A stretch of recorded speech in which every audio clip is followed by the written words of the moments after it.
आप सभी को हमारा सादर जय जिनेंद्र। मेरा नाम चंड कौशिक। जिसको देखो वो मेरी आंखों के जहर से ही मर जाता है। मेरी आंखों में इतना जहर कि मैं पूरा दिन आंखें बंद करके बैठूं क्या।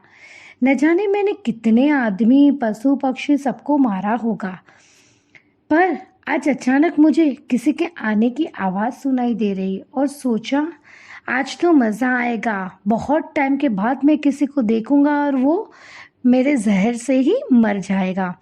मुझे देखकर सब डर जाते थे, पर वे शांत स्वभावी शांति से मेरी तरफ आ रहे थे। मेरा गुस्सा मुझसे नहीं डरा। अरे ये तो मेरी इंसल्ट हो गई। मैंने उन्हें देखा पर उनको तो कुछ असर ही नहीं हुआ। ये तो मेरा अपमान हो गया। फिर तो मैंने गुस्से में उन्हें डंक मारा। अभी सोचा अभी गिरेंगे, अभी आवाज आएगी, अभी आवाज आएगी, पर ये क्या, वो तो एज इट इज खड़े हैं। डंक मारा और खून की जगह दूध निकल रहा है। वो कहते हैं ना, चंड कोशियो डसियो जा रे, दूध निधारा पग धी निकले।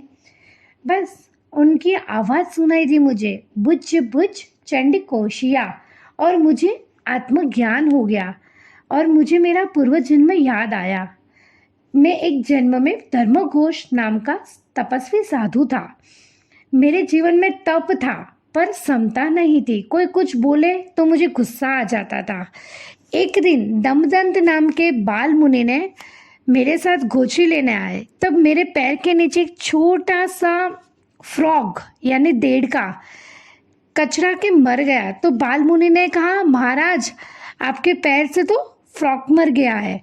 मैं तो बड़ा तपस्वी, मुझे कोई छोटा बोले वो चलेगा? नहीं चलेगा।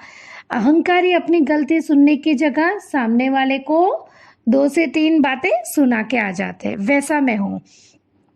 इतना सुनाया फिर भी मेरे पीछे पड़ गया।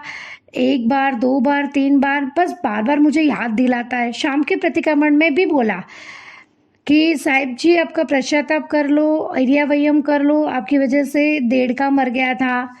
इसको तो आया तो मेरे को गुस्सा, अभी इसको तो अभी मैं सीधा करके ही रहूँगा,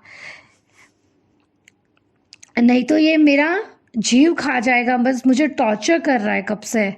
मैं उसे मारने के लिए दौड़ा। अंधेरे में वो कहीं छुप गया, न दिखा। वो इतना छोटा और मैं बूढ़ा, पकड़ू कैसे? उसके पीछे भागते भागते अंधेरे में एक पिलर से मेरा सिर टकरा गया और वहाँ पर ही मेरा कालधर्म हो गया। और जब मैं मरा तब मैं क्या था? गुस्से में। उसके बाद भवांतर में मैं कौशिक तापस बना। गुस्से ने तो कभी मेरा साथ छोड़ा ही नहीं, आप यूं ही समझ लो। मेरा इतना गुस्सा कि मेरे 500 शिष्य भी मेरे पास ना टिके। और कुछ बच्चे मेरे आश्रम के उधर ना फल तोड़ रहे थे। तब मैं जैन साधु नहीं बना था, मैं एक नॉर्मल सा तापस था, कौशिक तापस। कुछ बच्चे ना मेरे आश्रम के उधर फल तोड़ रहे थे। मैं बार बार उन्हें चिल्लाता था कि यार फूल मत तोड़ो, मैं एक झाप में लीन हूँ, तुम लोग मुझे शांति से जीने नहीं दे रहे हो, रहने नहीं दे रहे हो, झाप नहीं करने दे रहे हो। ऐसे मैं चिल्लाने लगता था उनके ऊपर। एक बार तो ना इतना बच्चे खेल रहे थे, आवाज कर रहे थे, तो मेरे को आया गुस्सा। सीधा मैं कुल्हाड़ी लेके उनके पीछे दौड़ा। पीछे दौड़ते दौड़ते बच्चे तो फटाफट भाग गए, पर मेरा ध्यान ही नहीं रहा और सीधा खड्डे के अंदर गिरा और सीधी कुल्हाड़ी की ही मेरे सिर पर लग गई। अभी इस बार भी मैं मरा, तब मैं क्या था? गुस्से में था। इसीलिए मरकर मैं चंडकोशिया नाग बना। साधु जीवन में मैंने बाल मुनि को मारा। तापस के भव में मैंने कुल्हाड़ी से बच्चों को मारने की कोशिश की। इतना गुस्सा, तो आप सोच लो, मेरा तो चंडकोशिया नाग बनना ही था। अभी बस मुझे जैसे ही मेरे दोनों पूर्व भव याद आ गए, अब मैंने सोचा मैंने बहुत गुस्सा कर लिया, अब तो मुझे क्या करना है? कौशक में लीन रहना है। लोग भले ही मुझे कुछ भी करेंगे पर मैं बिल्कुल भी हिलूंगा नहीं। अगर मेरी नज़रों में इतना जहर है तो मैं मेरी नज़रें बंद करके बैठ जाऊंगा और मैं किसी को फंडकारा भी नहीं मारूंगा और ना ही किसी को डसूंगा। वही सोचकर मैं जो बिल में रह रहा था ना, वही बिल में उल्टा हो गया, मेरी पूंछ आगे की साइड और मेरा मुंह पीछे की साइड बस, और मैं कौसक में लीन रह गया। और सबको लगा ये चंडकोशिया नाग तो पूरा देवता बन गया, कोई ना कोई मुझे दूध चढ़ा के जाता, कोई मुझे दही चढ़ा के जाता। इतनी कीड़ी, इतने मकोड़े मेरे शरीर पे होने लगे कि पूछो मत। फिर भी मैंने मेरी हिम्मत नहीं हारी, बस मुझे तो मेरे कौसक में लीन रहना था और मेरे सारे बुरे कर्मों से दूर हटना था। 15 दिन के अंदर मैंने ये वेदना इतनी सहन की, इतनी सहन की कि यही वेदना सहन करते करते मेरी मृत्यु हो गई।